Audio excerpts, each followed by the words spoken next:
Hi there, this is David Wilcock, and you're listening to another Divine Cosmos audio blog exclusive interview with Benjamin Fulford. Fulford has worked for Forbes magazine as the editor for the Asia Pacific region. Now, people have tried to attack his credibility on this before, but it is documented. I've checked the references myself.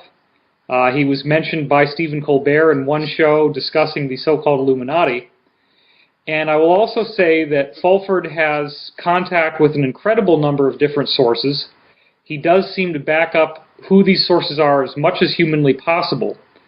And recently, these sources informed him that the earthquakes that occurred in Colorado and then in Washington, D.C. area surrounding August 22nd and 23rd were in fact apparently nuclear strikes against underground military facilities that have been built by the U.S. government ostensibly since the early 1960s at the cost of trillions of dollars of undocumented taxpayer money that is going into these black projects. Now, the reason why I contacted Benjamin Fulford is that I had read this on his blog, and then I started to contact my own sources, which have been built up over being a public figure on the internet since 1999 and gaining the trust of many people in various classified programs.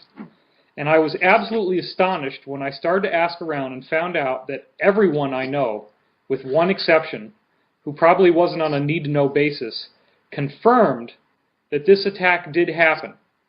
Now again, I'm going to turn it over to Ben in just a second, but one more setup thing I want to say here is, if you haven't understood the gravity or the implications of what I'm telling you right now, it's important to point out that these guys never imagined that these underground facilities could ever have been attacked.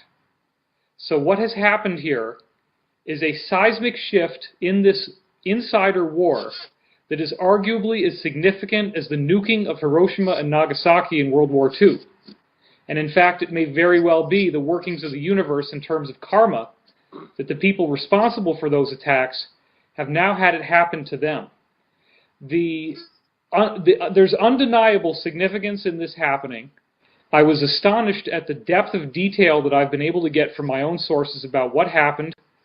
I've been told that the situation is now considered code red.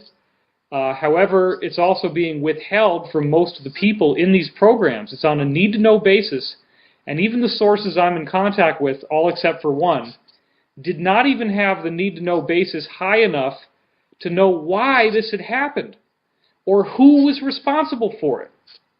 So the only thing that we know is that the powers that were, as I like to call them, have been putting out stories on the internet about this event. And what they're actually doing is they're trying to mine for information. They want to find out who knows what. And I am astonished that my own sources lack the knowledge that Benjamin Fulford has been putting out as to who is responsible for this and why it is responsible.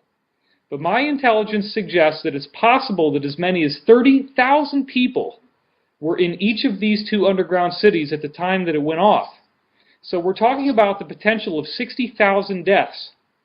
And we're also talking about the potential that anyone else working for these programs who is in one of these facilities, which could either be underground or possibly off-world, such as in a space station or on the moon or elsewhere, they are now totally alone and unguarded.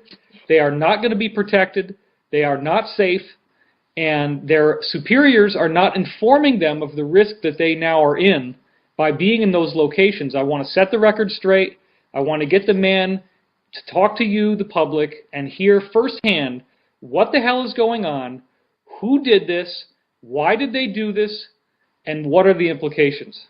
So Ben, that's my intro. Let's hear from you now. I'm very interested in this. Look, there's been a very esoteric battle over control of the dollar printing machine. Okay, or the global financial system. What happened was that at the end of World War II, or during the Bretton Woods Accords of 1944, Britain, France, and the U.S. were given the right to control the world's currency. And they were supposed to have a Marshall Plan to develop Africa and Asia as well as Europe. But when they reneged on their promise, the group and instead started a fake Cold War with the Soviet Union, which was designed to support the military industries, the group of non-aligned nations, 77 nations, pooled their assets, all their wealth, their gold and other valuables, and set up some global collateral accounts. And they wanted to use this money